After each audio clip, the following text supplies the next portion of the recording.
যা হবে মেনে নিতে হবে। স্বপ্ন ভেঙে যাবে, ইচ্ছেগুলো অপূর্ণ হয়ে থাকবে। কষ্ট, বাধা আর হতাশা সবই জীবনের অংশ।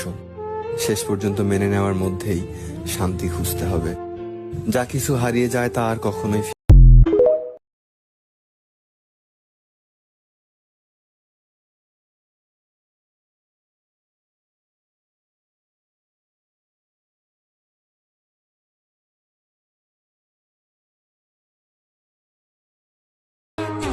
ভুল করলে তুমি আমার থেকে 3টা জিনিস আশা করতে পারো।